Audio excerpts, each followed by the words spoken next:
They called him Mr. Sam. To the homeless shelters, he was just another drifter. To the FBI, he became the most prolific serial killer in American history. Samuel Little claimed 93 lives. 60 of those murders have been confirmed, more than any other killer in US history. For decades, he walked free because he chose victims society ignored. Samuel McDowell. Little was born on June 7, 1940, in Reynolds, Georgia. His mother was a teenage sex worker, a woman society barely acknowledged. Samuel inherited that invisibility. He was raised in Lorain, Ohio, by his grandmother. From a young age, he struggled in school. Teachers described him as distant, distracted, and often aggressive, but his mind wasn't on books. He later confessed that his first violent fantasy began in kindergarten, when he saw a boy grab a girl by the throat. That moment stayed with him. By his teens, he was already in trouble. Theft, assault, breaking, and entering. He bounced in and out of juvenile detention centers, and prison became a familiar place. Not a punishment, but a pattern. A place where he learned to fight. A place where he learned control. In the late 1960s, Little began drifting across America. He had no fixed address,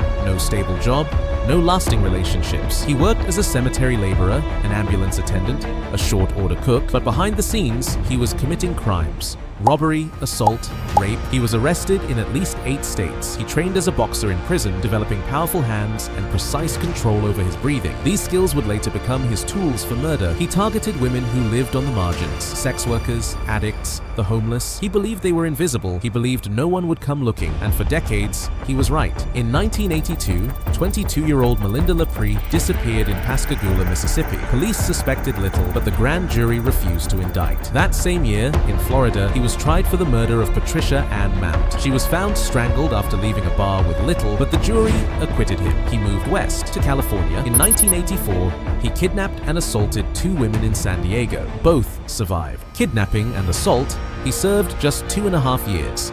By now, he had perfected his method. Approach quietly, build trust, strike suddenly, leave no trace, no blood, no weapon, no evidence, just silence. Between 1987 and 1989, 3 women were found dead in Los Angeles: Carol Alford, Guadalupe Apodaca, and Audrey Nelson. Each had been strangled. Each had a history of addiction or homelessness. Each case went cold. Little kept moving, killing in Texas, Ohio, Louisiana, Florida. He left behind no fingerprints, no DNA, no witnesses. He chose victims who were easy to overlook. He knew how to manipulate them. He knew how to disappear. And for years, he stayed one step ahead of the law.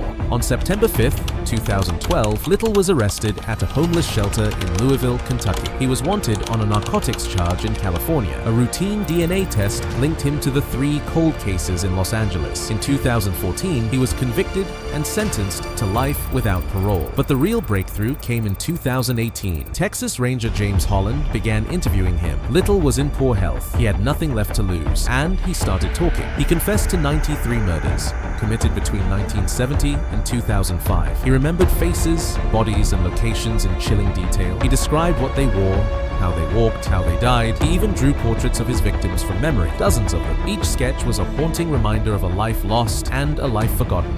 Most of Little's victims were never reported missing. Many were unidentified for decades. Some were buried in unmarked graves. The FBI confirmed 60 of his confessions, matching them to cold cases across 14 states. Some families recognized their loved ones from his sketches. Others learned the truth after years of silence. In some cases, innocent men were exonerated. Little had once said, "I chose women no one would miss." But he was wrong. Every woman had a name. Every life had a story. And someone, somewhere, had been waiting for answers. His victims were not statistics. They were daughters, mothers, sisters, and they deserved to be remembered.